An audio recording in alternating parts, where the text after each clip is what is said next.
Human beings absolutely follow through on who they believe they are. If you said to me, well, I'm really gonna work hard to stop smoking, but I've been a smoker my whole life and I am a smoker. I know your days are numbered. You're gonna be back smoking cigarettes again because we all act consistent with who we believe we are. I tell people the strongest force in the whole human personality is this need to stay consistent with how we define ourselves.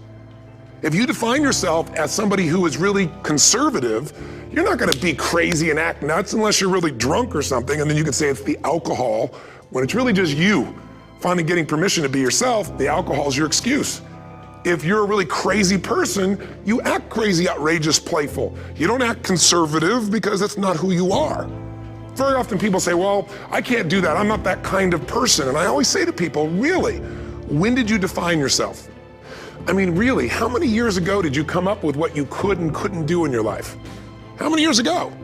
Most people, if they really look at how they're living their life today, it's based on a set of standards, a set of beliefs that they made choices about 10, 20, 30 or more years ago. I mean, very often we made decisions in our youth or very young about what to believe, about what we were capable of, about who we are as a person, and that becomes the glass ceiling, if you will, that controls us. There's a corny metaphor, but it's true. I remember one time I was with my family at the circus and there was a person there and they had this big giant elephant, and you look at this elephant and they take this little rope, put it around the elephant's neck, and they drive this stake into the ground. And I mean, you look at this and you know that elephant could rip down the entire tent with almost no effort, and yet the elephant doesn't struggle, doesn't try. Why? Because the elephant's conditioned. And they take that elephant and condition the elephant when it's a baby elephant. That's how they train them. When it's a little baby elephant and it doesn't have the power yet, they put a big rope around it and they drive this huge stake in the ground, and the elephant fights and fights and fights. And one day, finally, that elephant decides, I'm not capable of pulling this out. And once that becomes the definition of an identity of anyone, an elephant in this case, they don't even try anymore. It's just who I am, that's how it is, that's just the way it is in my life. I'd like to ask you to take a look at any place you've got a limitation and ask yourself, when did I decide to accept that limitation? And you may not even see it as a limitation, you might see it as just that's who I am. But so often in our lives, we've adapted to be a certain way so that we don't fail or so that people will like us or respect us, but it's not necessarily who we are. Joy comes when you're spontaneous. It's really hard to be truly happy when you're not being yourself. And most of us have no clue who we are. And so a big part of my work, if you've ever been to an event, you know, is to get people to do things spontaneously without thinking, because that's when the real you shows up. That's when the energy comes alive. And when you do that, when you start to connect to your true nature, suddenly there's energy available for you to set a higher standard for what you want in your life. That's what this is really all about. And when I talk about standards, when I talk about, shoulds versus musts, think about your own life. I know there have been areas in your life where some point in time you just shifted and you raised the standard and your life changed. Because whatever people have their identity attached to, they live. We live who we believe we are. That's just how it works. It's just kind of like, I'll give you an example. Look at your physical body. Your physical body today is an absolute reflection of only one thing, not your goals, not your desires, but your standards. The identity you have for yourself. If your standard is you're an athlete, then there's a certain amount of strength, a muscle tone, and energy that's available in your body on a regular basis because that's who you are. And so you do whatever's necessary to maintain that identity. Again, the strongest force in the human personality is this need to stay consistent with how we define ourselves. Because if you don't know who you are, you wouldn't know how to act. Once you lock in on that identity, your brain finds a way to keep you there. If you say, man, I'm overweight, I've always been overweight, I'm big boned, and that's the story you got, then you're gonna always find a way to get back there. That's your settling point. That's your identity. That's where things lock in. If you see somebody who's in really great shape, you ask them, do you work out? You know the answer. Yes, how often? And they'll tell you 3 times, 4 times, 5 times a week, whatever. In a seminar, I'll ask people, who here works out at least 5 days a week? And I'm stand up. And you look around that room and you know that they work out 5 times a week because you can see their body. You don't just get a result without some kind of action, without some form of ritual. Ritual meaning actions you do consistently. Now, do you think those people that are out there working out 5 days a week, do they have more time than you do? Or I have, or anybody else? Of course not. Is their life less busy? Of course not. It's just a must for them. They must work out that way, and they've made that turn and their life's changed. So I'm not saying you have to work out 5 days a week. I'm just saying whatever you really want, wants don't get met consistently. Standards do. Whatever you identify, this is who I am. And so it's not so much about changing your identity as it is expanding it. Deciding that, instead of your goal is to lose 10 pounds, which is not compelling, what if your vision was to get back to my fighting weight? This year, this month, this next 90 days, I'm gonna transform my body. I'm gonna take on a new challenge. I'm gonna find some technique or strategy, there's a million of them, that can reframe myself where I want to feel younger, stronger, more vibrant than ever before. Here's my reasons, because I want the energy to really make my life work. Because it's tough out there and I want to be stronger than I've ever been before. I want to go in front of the mirror and if I'm naked, not, want to laugh. I want to look there and take a good look and go, yeah, I'm proud of whatever I see there.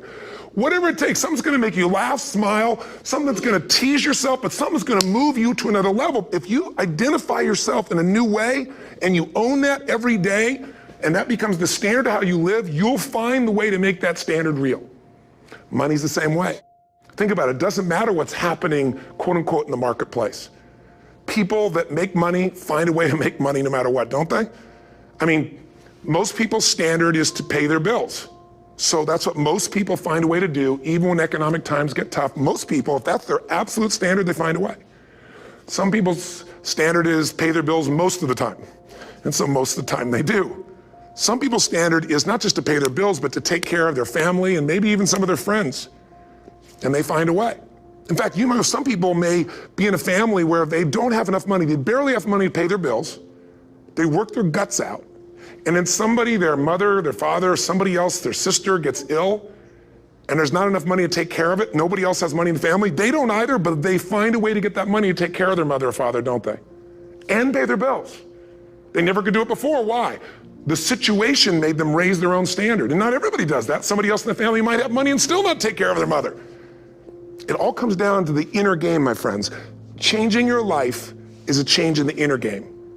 The outside world you can't control, but you have absolute control over this one if you learn the dynamics of what shapes you. And identity is one of those simple, clear, fundamental basics that if you start to shift it, everything else will shift in your life as well. Some people, by the way, have to have more than enough money to do what they want, when they want, where they want, with whomever they want, contribute the way they want. And if that's their must, they find a way. I know that sounds overly simplistic, but it's true. Somebody once said you could take all the money in the world out of the hands of everybody, out of all the wealthy people in the world who are really successful, give it to other people. It wouldn't take too long, those people would have it back in their hands. It's not because they're manipulative, it's because they have a standard. Some are manipulative, don't get me wrong, but they got a standard of what they're gonna find a way to make happen. I'm just simply saying to you, take those 3 magic words and live them. Raise your standard. And if you really wanna do it, then I'll tell you the most important secret. Have you ever done this? Have you ever told yourself you're raising your standard? Okay, I'm gonna go make this happen. I'm gonna go make this much money. I'm gonna transform my kids. I'm gonna create the ultimate relationship in my life. I'm gonna transform my body, whatever it is. And then you don't have strong enough reasons and you don't use it. You don't follow through. It's because you didn't back up your standards with what makes those standards real, and that's rituals. Rituals are where the power is. Whenever we do our Robbins results coaching, and we say Robbins equals results, the way we get results with people, it's the same way if you listen to my Ultimate Edge program, or back in the old days, Personal Power, or if you went to one of my seminars. You know what I do is I take these huge challenges you got and we break them down into little bite-sized steps. Little things you do each day that after you do them, you get so much momentum that it's easy to succeed. You're not overwhelmed. You have these victory day after day after day on little things. If you went through Ultimate Edge, I'm sure you learned about the hour of power, or the 15 minutes to be able to be fulfilled, or 30 minutes to thrive, where you literally just condition your body and emotion with a couple little rituals. So it doesn't matter what's going on in your world, you feel that strength, and it's not fake, it's not some pump up, it's coming from inside you, and it works. Rituals define us. See, all the results in your life are coming from your rituals. They start with a standard and then have rituals that follow it up. Like, for example, if you are where you want to be physically, you have very different rituals than if you're not where you want to be physically. If you're overweight, you and I both know you got a different ritual than if you're physically fit. Completely different. You get up in the morning, what's the first thing you do if you're fit? Your shoes are there, you roll over, Doesn't matter how you feel, you put on your shoes, you lace them, you start walking, or whatever that ritual is. If you're overweight, you roll over and you have a very different ritual. You might roll over several times to turn the alarm clock off. You go in and get your mocha, smocha, whatever, special coffee. You stop by at Starbucks, whatever the case may be. You have your nice sugar muffin. It's supposed to be really nice for you. Whatever you do, it's a different ritual. If you have a great, passionate relationship, you have very different rituals in how you come home than if you have a lousy relationship. When you come home and the first thing you do is you're tweeting somebody, or you're emailing, or flipping on the news, or you don't even come home.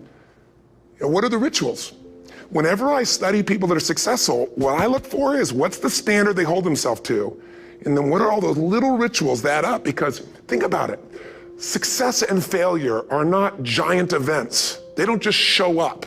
You don't just suddenly become successful or suddenly have this cataclysmic event that makes you fail. It may look that way, but failure comes from all the little things. It's failure to make the call. It's failure to check the books. It's failure to say, I'm sorry. It's failure to push yourself to do things physically that you don't want to do.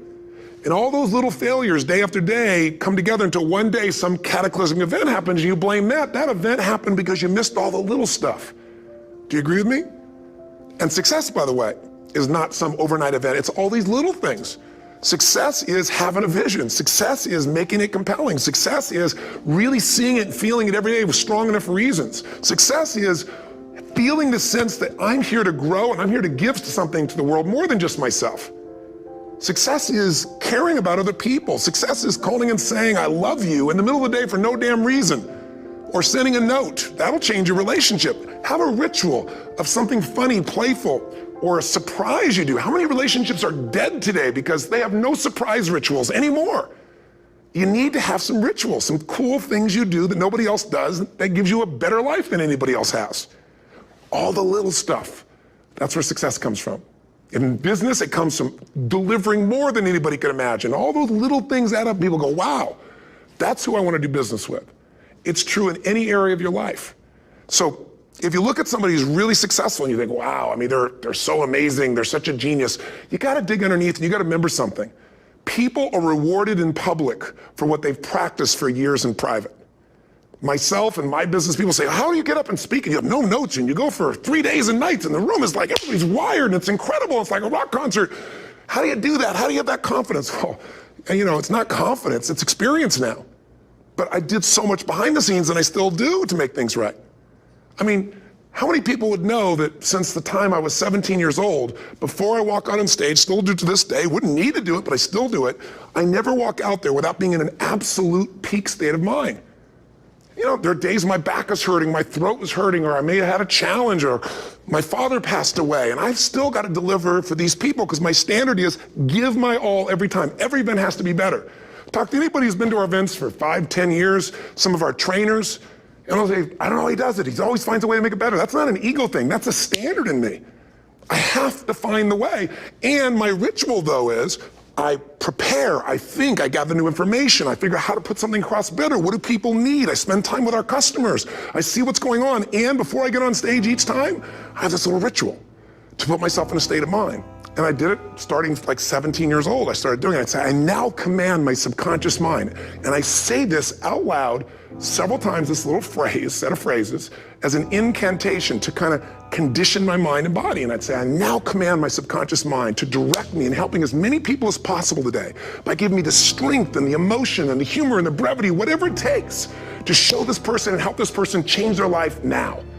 And I started that with a person when I worked with people one-on-one, and I would do that for 45 minutes driving in my Volkswagen to go serve and coach somebody for the first time.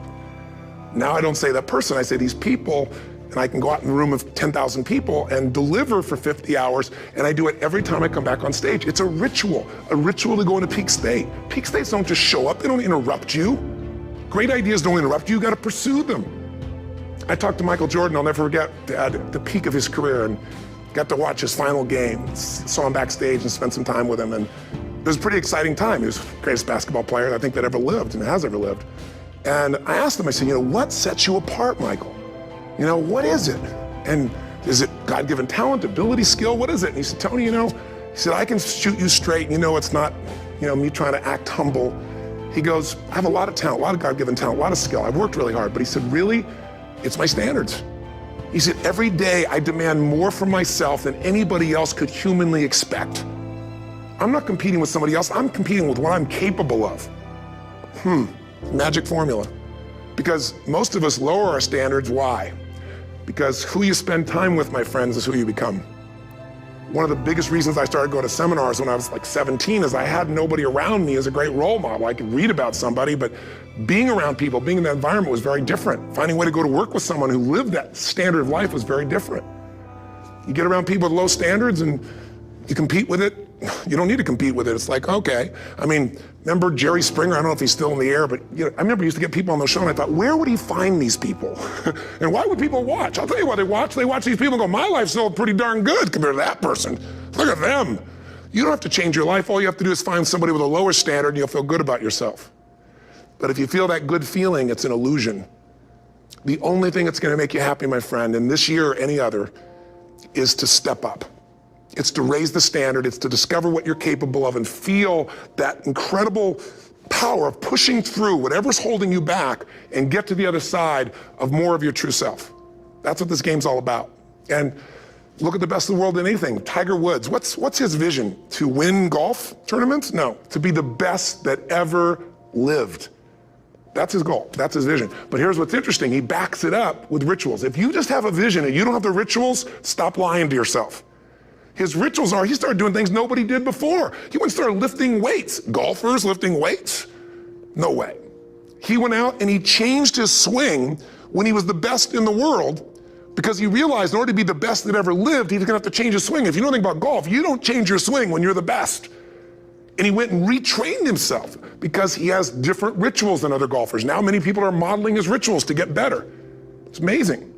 You know, you look at somebody like Michael Phelps, the 2008 swimmer, won 7, only 2 people I think in history, if I remember correctly, that have gotten 7 gold medals in one session.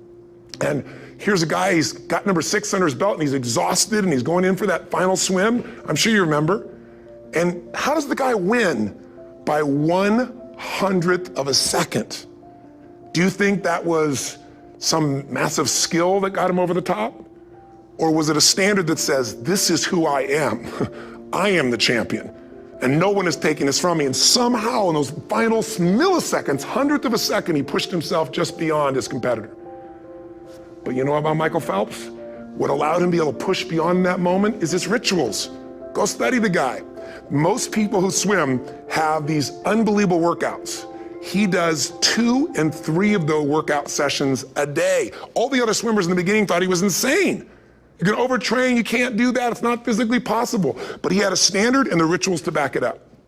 So here's my final message to you, because I've gotten carried away. I thought I was gonna send you like a 5-minute message, but as you can see, there's no script here, it's just me going a little crazy with you, but I wanna really see you get what you want this year. Don't let this year be like last. And if last year was great, still don't let it be that way. Raise the standard. If your life is perfect and extraordinary, you darn well know you're not gonna be happy unless you keep making it better. That's what makes us feel alive. It's not what we get that make us happy, it's who we become and what we're able to give because we become more. That sense of contribution is what creates the deepest meaning. So here's my assignment for you if you want one. If you want to go from conversation to some action, here's a simple thing to do. What's an area of your life right now that you really want to improve? What's an area that's important to improve? If your body's great, how about your career? If career's great, how about your relationships? Intimate one especially, or your kids, or your relationship with your creator, your spiritual side of your life. Or is it your finances? Figure an area that really matters. Decide on that area. Number 1, write down what your life is like in that area right now as specifically as possible.